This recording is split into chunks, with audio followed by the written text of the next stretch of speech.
हर चिकनी बाथरूम से आती है और उसके बेड पर इशारे देते हुए लेट जाती है कि आजा साले तेरे सांप का जहर निकालूं। लेकिन फालतू फलूदा उससे दूर बैठ जाता है क्योंकि उसे समझ में आ गया था कि अगर आज पहली रात ही मैंने उसकी रेल बना दी तो वो मुझे कैरेक्टर लेस समझेगी और आई लव यू तो कतई नहीं बोलेगी। जिस पर वो इशारे में कहता है तू ही आ जाना इधर। जहाँ आते ही वो उसे पहरेदार बनाने की कोशिश करती है लेकिन फालतू फलूदा मना कर देता है ये बोलकर कि सब कुछ बहुत जल्दी हो रहा है। जो बात वो भी समझ जाती है कि हाँ इस इंसान में कुछ तो बात है, अच्छा बंदा है। आगे जब हट चिकनी घर जा रही थी तब वो फालतू फलूदा को बाय बोलती है और मन ही मन कहती है भीषड़ी के तू जानता नहीं है तेरी गींड कुटाई होने वाली है। वहीं वो भी मन ही मन कहता है कुतिया तुझे तो अभी से ही मुझसे प्यार हो गया, कटेगा बेटी तेरा कटेगा। अब हट चिकनी कम चालू नहीं थी जो साली जानबूझकर उसके घर पर अपना पर्स छोड़ गई थी, जिसको फालतू अपने ऑफिस टाइम में अपने दोस्तों के साथ चेक करता है तो उसे आज रात की 2 बास्केटबॉल गेम की टिकट्स मिलती है। जिस पर वो उसके पास सफेद गुलाबों के 3 गुलदस्ते भेजता है और फोन करके कहता है बड़ी शानी है रे तू तो जानबूझकर मेरे घर पर पर्स भूल गई जिसमें मुझे आज रात होने वाली गेम की 2 टिकटें मिली, ठीक है चलूंगा मैं तेरे साथ। जहाँ वो दोनों उस गेम को पूरा एंजॉय कर रहे थे और जब जैसे ही गेम खत्म होने में 5 मिनट बची थी, मस्त वाला मूवमेंट चल रहा था, तभी हट चिकनी अपनी बकवास शुरू कर देती है। कहती है मुझे प्यास लगी है, प्लीज मेरे लिए कोका कोला ले आ यार।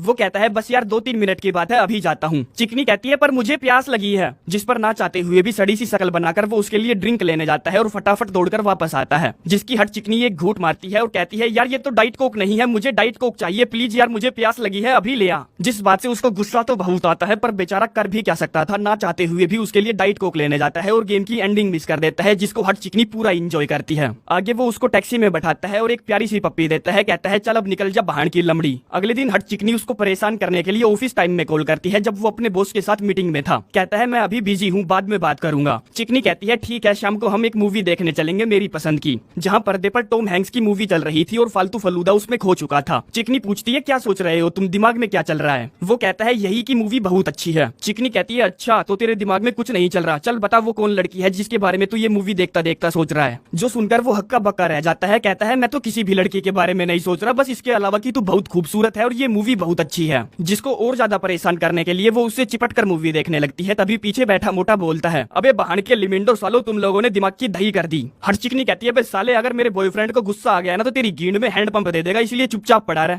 मोटा कहता है ओए बॉयफ्रेंड के चोदू चल आजा बाहर आजा। जिसमें मोटा फालतू फलूदा के बाहर निकलते ही बढ़िया सा घुसंड पिला देता है जो सब हट चिकनी ने जानबूझकर करवाया था। पर फलूदा भी कम हरामी नहीं था जो साला उसके छोटे छोटे बम्पर पर अपनी चोट वाली जगह को रगड़कर पूरे मजे ले रहा था। अगले दिन की शाम फालतू फलूदा का हट चिकनी के साथ बढ़िया वाला डिनर करने का प्लान था, जिसमें सारा खाना उसने अपने हाथों से ही बनाया था क्योंकि उसका मानना था कि लड़कियां उन लड़कों पर बहुत जल्दी फिदा हो जाती है जो खाना बनाते हैं। तभी वहाँ हट चिकनी आती है एक बड़ा सा बॉक्स लेकर जिसमें था गुलाबी कंबल, जिसको वो उसके बेड पर बिछा देती है और कई सारे गुड्डे भी रख देती है। फिर वो कमोड पर गुलाबी कवर चढ़ाती है और गुलाबी पायदान भी बिछाती है, जो सब उसने बिना फालतू फलूदा से पूछे किया था। लेकिन अभी उसका पूरा बॉक्स खाली नहीं हुआ था तो कहती है ये छुई मुई का गमला पकड़, इस पौधे को बहुत ज्यादा केयर की जरूरत पड़ती है जो कि बिल्कुल हमारे रिलेशन की तरह है तो इसका ध्यान रखना। जिस पर फालतू फलूदा ऐसे नाटक करके दिखाता है कि सचमुच उसे ये छुई मुई का पौधा बहुत अच्छा लगा। आगे जैसे ही वो उसकी प्लेट में मीट का टुकड़ा रखता है चिकनी नौटंकियां करने लगती है, कहती है ये बहुत अच्छा है, तुम भी अच्छे हो पर मैं मीट नहीं खाती। जबकि साली रोज मीट खाती है पर नहीं, उसे तो फालतू फलूदा की मेहनत पर पानी फेरना था और उसे इतना परेशान करना था कि वो खुद ही उसे छोड़ दे। पर 10 दिनों से पहले तो वो भी उसे छोड़ने से रहा। आगे फालतू एक सस्ते से रेस्टोरेंट में चावल प्लस चने की दाल खा रहा था जो खाने में उसे रत्ती भर भी मजे नहीं आ रहे थे। जिन चावल दाल की चिकनी एक चम्मच तक नहीं खाती और बार बार किचन में जाकर कुछ अच्छा खाती है और मैच देखती रहती है। आगे वो उसे लेकर अपने घर पहुंचता है जहाँ हट चिकनी का आज उससे खड्डा खुदवाने का मूड था। जो भड़वी मजे लेने के लिए उसके घोड़े का नाम शर्मीली राजकुमारी रख देती है, कहती है चल शर्मीली राजकुमारी को थोड़ी सी बेशरम बना, जिससे फालतू फलूदा का मूड खराब हो जाता है। कहता है तू मेरे हथियार को शर्मीली राजकुमारी नहीं बुलाएगी और अगर तुझे उसका नाम ही रखना है तो कुछ ऐसा रख जैसे कि सूरमा साकाल बर्बादी की तकदीर, हाथ में ले और झूल जा, मुंह में ले और चूस जा, तंबू में बम्बू, शक्ति कपूर की नाजायज मुठ। चिकनी कहती है ठीक है फिर मुझे सूरमा साकाल अच्छा लगा, तो बता तेरा सूरमा मेरे सैनिकों को यहाँ सोफे पर मारेगा या अंदर बेडरूम में मारेगा। वो कहता है कहीं नहीं, क्योंकि शर्मिंदगी की वजह से मेरे सूरमा साकाल ने हथियार डाल दिए। चिकनी कहती है कोई नहीं, कभी और मार देना मेरे सैनिकों को, जो बोलकर वो वहाँ से चली जाती है। गुस्से में फालतू फलूदा उसके टेडी बियर को फेंक के मारता है कि बहान की लमड़ी ने सारे मुड़ की माँ बहान एक कर दी। अगले दिन वो अपने दोस्तों को बताता है कि यार जब वो मुझे मिली थी ना तब वो सुंदर सुशील 72 गुण संपन्न वाली लड़की थी, पर पता नहीं अब उसकी गींड में कौन सा कीड़ा काट गया जो वो मेरी गींड में उंगली करती रहती है। और लो शैतान का नाम लिया नहीं कि वो हाजिर जो अपने साथ सड़ेला सा गंदी सी शकल का खाजला सा कुत्ता लाई है। फालतू पूछता है वैसे ये कौन सी ब्रांड का है, मतलब ब्रीड का है। वो कहती है जाबाज। फालतू पर ये कुत्ता ही है ना, क्योंकि ये लग तो साला शतरमुर्ग की नस्ल का रहा है। लेकिन अभी गिफ्ट कहाँ खत्म हुए थे जिसमें वो उसके लिए दरी का कपड़ा भी लाई थी जिसको वो शर्ट कहकर बुला रही थी। दोस्त कहते हैं एक बार पहन कर तो देख ले, क्या पता इस दरी में लीकेज हो, जिसको वो खुद अपने हाथों से पहनाती है। कहती है हमारी एक हैप्पी फैमिली होगी जिसमें मैं, तू और ये जाबाज रहेगा। जो साला हरामी का पिल्ला बदसूरती की दुकान वहीं टेबल पर टांग उठा देता है, जिससे फालतू को गुस्सा तो बहुत आता है पर वो अपना थूक सटक जाता है। आगे वो जाबाज को लेकर घर पहुंचता है जिसको वो खींचकर बहुत जोर से लात मारना चाहता था, पर वो वैसा नहीं करता क्योंकि मूवी एनिमल वायलेंस में चली जाती। तभी हट चिकनी उसकी छाती पर दलिया दलने फिर से आ जाती है, जिसने आज पहली बार फोटोशॉप चलाई थी तो उसने अपने और फालतू के फ्यूचर में होने वाले बच्चों की फोटो बनाई थी, जो सब फालतू बिल्कुल भी नहीं देखना चाहता था। कहता है हमारे बच्चे हैं ही नहीं तो मैं क्यों देखूं, जिस पर वो नौटंकियां करने लगती है कि तू मुझसे शादी नहीं करना चाहता, मैं जानती हूँ तुम्हारे साथ मैंने बुढ़ापे तक के सपने देख रखे थे, मुझे नहीं पता था कि तू ऐसा करेगा।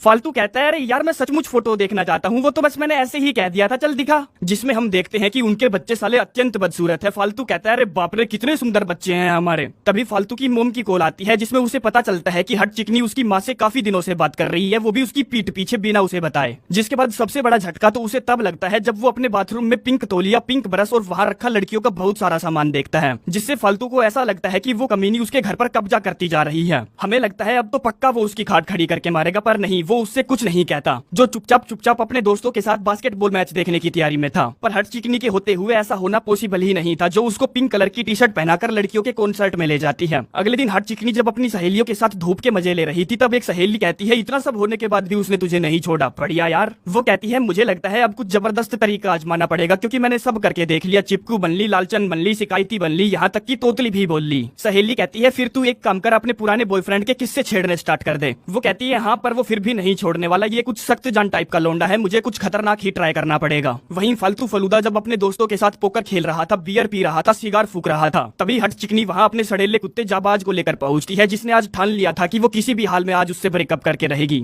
जिसको देखते ही फालतू फलूदा की अलग वाली हट जाती है कि भीड़ आ गई मेरी गींड में हाथ देने, जो कमीनी जाबाज को सीधा उनकी टेबल पर छोड़ देती है, जिससे सारे पत्ते इधर उधर हो जाते हैं। और जब वो पिज्जा खा रहे थे तब वो उन्हें अपने हाथों से बनाया हुआ गंदा सैंडविच खिलाती है कि सालों बहान के लिमड़ो कुछ हेल्दी भी खा लिया करो। लेकिन उससे भी बात नहीं बनती तो वो एक्टिंग करती है कि उसे धुआं चढ़ रही है, बर्दाश्त नहीं हो रही, जिसमें एक एक करके सभी दोस्तों को अपना सिगार बुझाना पड़ता है, जो कि उन्होंने 800 रुपए पर पीस के हिसाब से खरीदा था। खैर जब उससे भी बात नहीं बनती तो वो अंदर से एक टिश्यू पेपर लेकर आती है और फालतू फलूदा से कहती है चल सिनक इसके अंदर नाक साफ कर अपनी, जिस पर ना चाहते हुए भी उसे अपनी नाक साफ करनी पड़ती है, पर उसके अंदर से कुछ नहीं निकलता। तभी उसे अपना छुई मुई का पौधा दिखता है जो मुरझा चुका था। कहती है कमीने तूने इसे मरने दिया, ये हमारे प्यार की निशानी था, मुझे लगता है किसी दिन तू मुझे भी ऐसे ही मरने देगा। फालतू फलूदा कहता है अरे कटीली झाट, वो मरा नहीं है बस सो रहा है। जिस पर वो उनकी टेबल पर कुछ फेंक कर कहती है तुम्हें मेरी जरा सी भी कदर नहीं है, वो मर गया है जिसे मैं अपने साथ लेकर जा रही हूँ। फालतू फलूदा उसके पीछे पीछे जाता है और कहता है यार तू ये पागलों जैसी एक्टिंग क्यों कर रही है। तभी बीच में बार बार जाबाज भौंक रहा था, जिससे वो कहता है चुप हो जा भीड़ के लिमिंड, वरना तेरा यही कत्ल कर दूंगा। वो कहती है तूने मेरे कुत्ते को गाली दी, मैं ऐसे इंसान के साथ बिल्कुल भी नहीं रह सकती जिसे कुत्ते पसंद ना हो और वो सोचता हो कि मैं पागल हूँ। फालतू कहता है हाँ गाली देने से वो शतरमुर्ग की पैदाइश मर नहीं जाएगा, और कहाँ गई वो लड़की जिसे मैं मिला था, जिसे सीरियस टॉपिक पर लिखना पसंद था, पर अब तू कभी यहाँ भटकती है कभी वहाँ भटकती है, सर्कस के जोकर की तरह। हट चिकनी कहती है मैं समझ गई तेरे कहने का मतलब कि अब तू सब कुछ खत्म करना चाहता है। फालतू कहता है हाँ कोई रास्ता ही नहीं बचा मेरे पास तो निकल भीड़ की लिंडी यहाँ से। जिस पर फालतू के दोस्त जो उसकी ये बातें सुन रहे थे कहते हैं अबे साले तूने ये क्या कर दिया, तू ऐसा नहीं कर सकता, क्योंकि तेरे हार मानते ही येलो और ग्रीन को नया ऑफिस मिल जाएगा। जो सुनते ही फालतू फटाफट सीढ़ियों से नीचे की तरफ भागता है और हट चिकनी के सामने घुटने रगड़ते हुए माफी मांगता है। कहता है नहीं पता यार उस समय मुझे क्या हो गया था, प्लीज एक मौका और दे दे, मैं अपना रिश्ता बचाने की हर कोशिश करूंगा और थेरेपी भी लूंगा।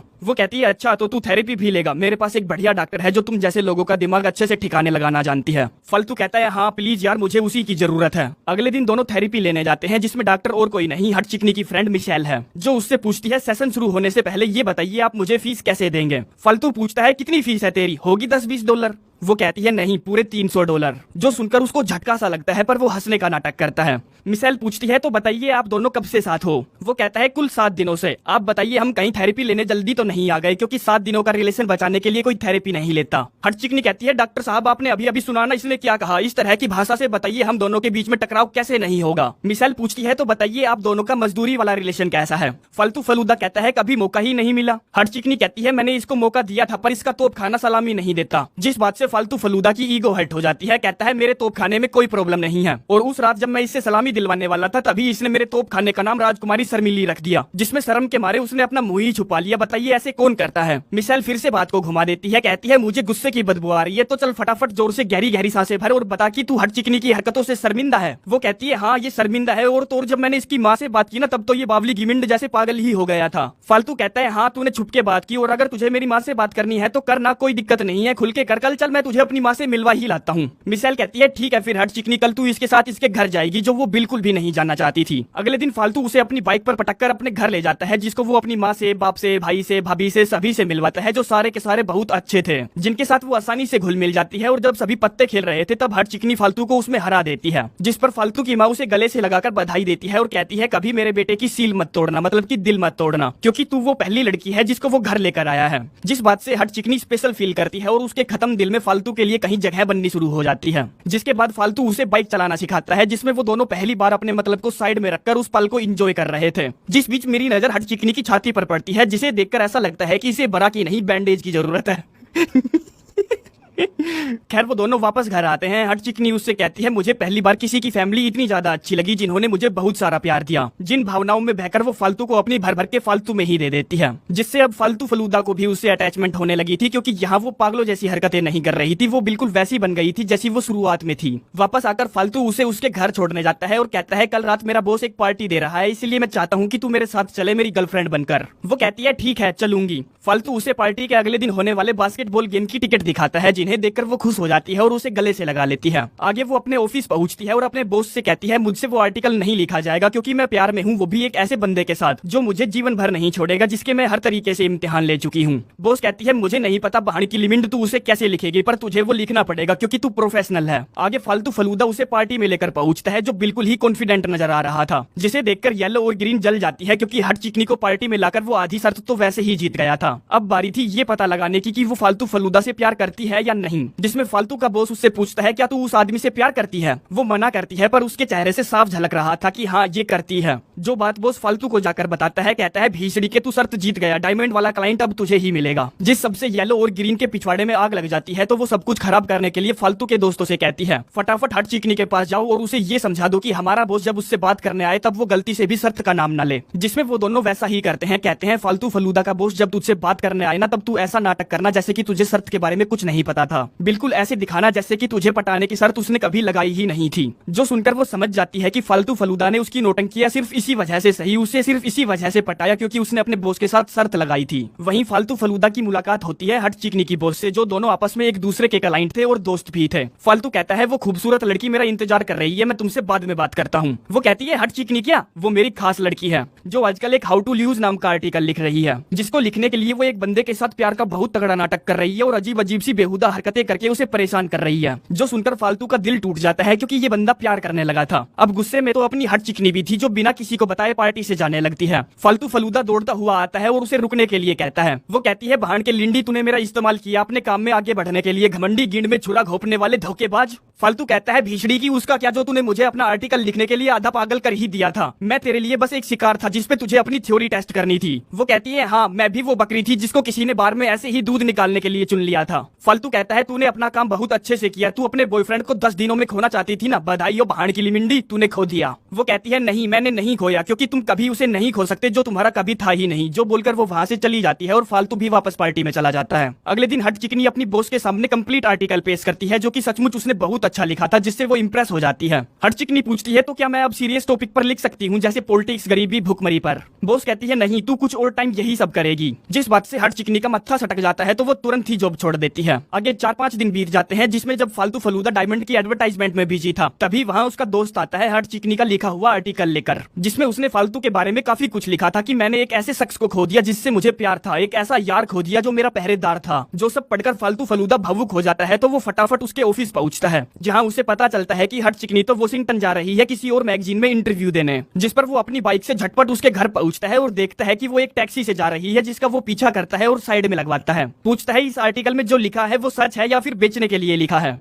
हट चिकनी कहती है एक एक शब्द सच्चा है। वो कहता है तो फिर तू ऐसे भाग क्यों रही है, कह दे कि तुझे मुझसे प्यार नहीं। लेकिन हट चिकनी वैसा कुछ नहीं कहती, जिस पर फालतू फलूदा उसे वहीं चूस डालता है और ये कहानी यहीं पर समाप्त